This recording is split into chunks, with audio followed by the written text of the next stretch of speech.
What in God's name is that from Thorin? There's been a roster move at Mouz Sports whereby Snax has been benched and STYKO, their former player, has returned to the team that he was cut from on it was late June. In the meantime, Snax had played 6 tournaments with Mouz Sports. He won ESL 1 New York. STYKO had played for Cloud9 for 3 lands, now makes his return. So as usual, we'll break down this move by looking at the Mouz Sports side, should they have got Snax, then who they're adding, and how that affects the overall situation. So in terms of cutting Snax from the team, I'm pretty sure anyone who's heard me on the analysis desk or in these videos is going to be fully aware that from day one, I wasn't on board with the Snax move being a great addition, especially not in terms of cutting STYKO to get the move.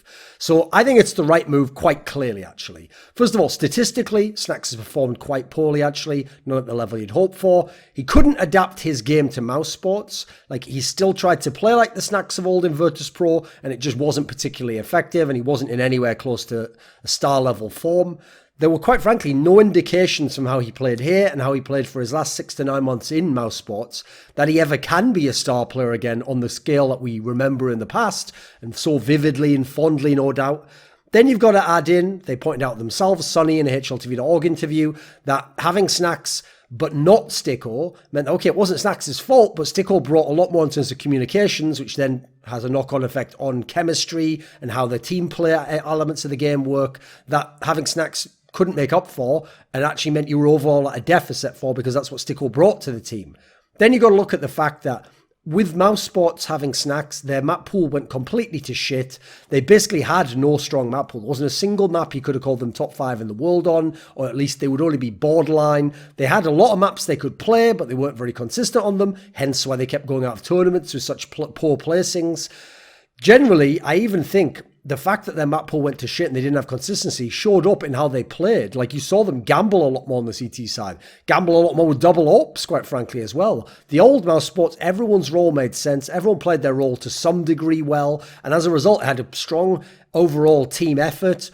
And the fragging was distributed evenly, and you had consistency in this team. It would continually make top 4, continually make 3-game series against the best teams in the world, would continually win certain maps. We haven't seen any of that in the Snax era Mouz Sports. Now, people are going to say, wait a minute, it's only 2 tournaments ago. They won ESL 1 New York, one of the big tournaments of the year, massive prize purse, big stage match, beating Team Liquid, one of the best teams in the world. Sure, but unfortunately, in this context, it's irrelevant, because that tournament is the outlier. You can look at all the other 5 tournaments they played with Snax, and you see that even when they had occasional top 4s, it wasn't very convincing. They never looked like they were going to go further and go to the final. They never looked like they were going to win the tournament. So actually, the ESL New York event is the one big outlier, and that's with the context that NRG were favoured to beat them in the semi-finals, but have had issues performing in playoff settings and stage settings.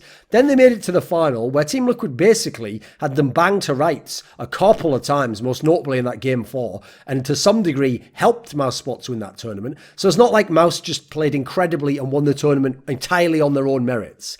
Now, I told people that this move wouldn't work, and you look outside of the New York result, and the results completely say it. Even when you're top 4, even when you're top 8, it's not that convincing. Then you look at the poor results. So you have Cologne, where you go out way earlier than possible, getting beaten by G2 and ENCE, not top teams in the world. You have the Major, where you go 0-3. Don't even make anywhere close to a top finish. You have the most recent Star Ladder, a tournament that had quite an underwhelming field, didn't have many of the world's best teams there. Mouz Sports, in fact, being one of the lone representatives of the top 6 or 7 teams in the world, and they didn't even get to the playoffs of that tournament. They went out in the Swiss system. So I told people this move wouldn't work. Both individually, I didn't think it was a good move for Snax. I didn't see how it would fit in the team. The knock-on effect of how it would impact other people, I think, is still underplayed. I think Rops's fall-off has had to do with Snax being in the team and not having STYKO. I think Oscar being even more fragile, a little bit more brittle as a player, has been due to having Snax in the team and not STYKO. The only player I can think of who played still very, very well, and maybe even a little bit better, was actually Sonny. I think he's the only one. Chris J did what he could because he had to, but generally he's not supposed to be one of your high output guys playing a massive role in the game if everyone else is doing their job. Then finally you've got what I alluded to with the Sonny element, but goes beyond that, which is the intangibles. If you have STYKO, he brings more to the chemistry of the team, to the team play, than will show up in terms of stats, because most of the stats track frags, just killing people in the game, and there is more to the game than that, even though, yes, it still makes up a lot of what contributes to the game. Now, I think for Snax, it's time to just go elsewhere. If he doesn't want to retire, then go to another team. I would suggest go to another Polish team. Rebuild his career.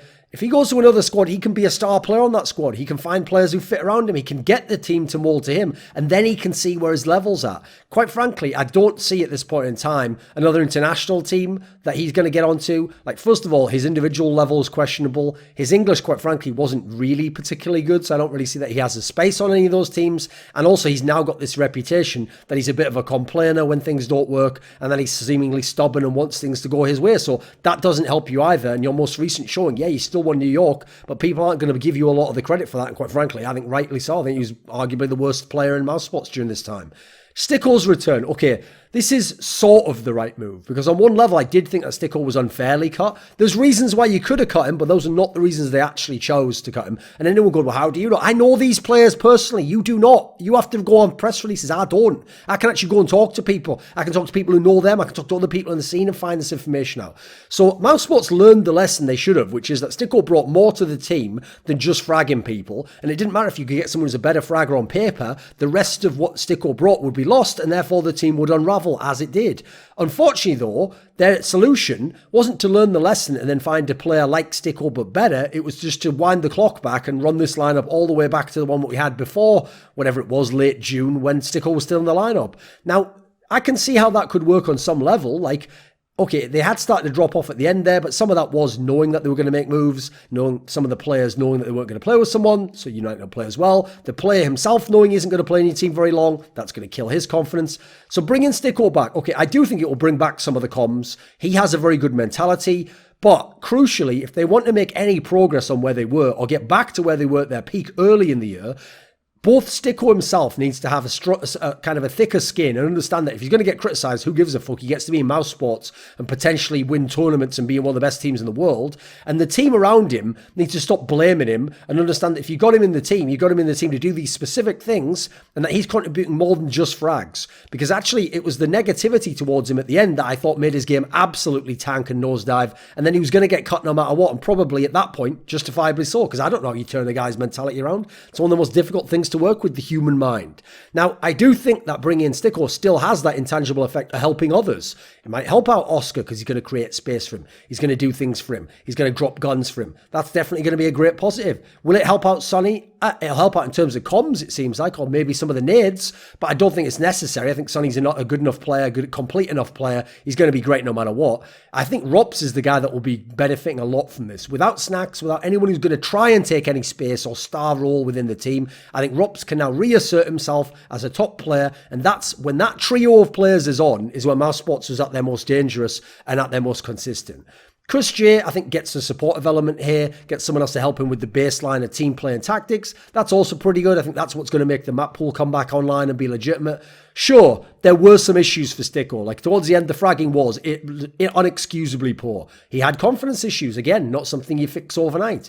I still think, quite frankly, that in this team, they might need to change a couple of things elsewhere in the team. Like, if they want to get to number one, I don't know if that's possible, but that's where I don't necessarily know if it's STYKO you're replacing unless you've got an upgrade, but you might still need a change. That might mean in the future, Sonny leaves and goes to a better team, you get a different player. That might still mean replacing Oscar one day. We can't know. We'll have to see what the results are, but presumably they're not just going to come out the gate and win a whole bunch of big titles. So they'll still have to question themselves in 3 months, in 6 months, on where the future is and what the trajectory of the team is. Now, obviously, the move I wish I could have seen was when G2 made their new lineup. I'd hoped personally that NBK and Apex would both join mouse spots. I thought that would have been a really great move. NBK could have done a lot of things STYKO did. Apex could have brought a very aggressive game to the team. Those are the moves I would have liked to have seen. Sadly, neither were possible, obviously, and those players now play over on Vitality. Now, in terms of mouse spots, there's still a team trying to climb to that elite status. The key thing for me is get the map pool back online. Get it so you have a couple of maps. The most obvious ones would be Nuke and Mirage, that you're very good on, that either mean that people have to ban them against you, or you pick them and you win, and there's your map win in the series. Now, if you get an opponent that's going to play a map you can play, something in the past Funnily enough, would have been Infernal. They've been fairly bad at that with Snax. That's where you start to get the 2-0 series. But even if you don't, then for deciders, well, we know you've always got that train that was dangerous. If Nuke's still in the equation, Nuke can go there. Now you've got the beginnings of a map pool that can start to lead to some series wins that can make you a healthy team in Swiss systems and best of ones. So I think Mousesports is still a team with a decent amount of talent in it. Still got some very good players. They've got some great pieces as well in terms of where they fit in the squad. I think bringing STYKO back allows us to sort of rebuild the operating system of the team, as it were. At that point, we can see where the flaws are, see if there is a player who needs to be replaced, or more importantly, when you get the placings back, potentially see if there's someone we can upgrade. Maybe FaZe kicks out a different player than Karrigan in 6 months from now, and you can pick up Rain or something like that, or Olaf Meister. Who knows who's going to be available? We know in the past, actually, they tried to replace STYKO with Dennis, the guy who's actually now playing, not the one from Mousesports, the one who's playing in NIP. Also would have been a very interesting move. Again, I don't know if it would have worked. He's play position for position doesn't make much sense. But the point here is you're going to have opportunities potentially to get real talents. Maybe in the future, Sonny gets Sergey through the door and he comes and plays for you. Many different ways you could see this going. Kiyoshima's still out there. Maybe he could play a great supportive role. But Mousesports, they need to get the baseline of the team back, then see where they're at, because it doesn't feel like they're going to be number one. They could be better than they were with Snax. That was an underwhelming period despite the title. But all in all, still things to figure out about this team. This video was kindly supported by Andreas, Snazore, Westerlund, Dean Tanglis, Gardner Wilson, Landon Thompson, NateDOhDoubleG, Kyla Harris, Travis Greb, James Harding, Daniel Yordanov, VeXii, Robert Baxter, and a special thanks goes out as always to Jerky's Minion. Do you want to suggest a topic or a guest for my content? Would you like to ask me a question in my monthly AMA? Would you fancy a few teasers for what's coming up in my content?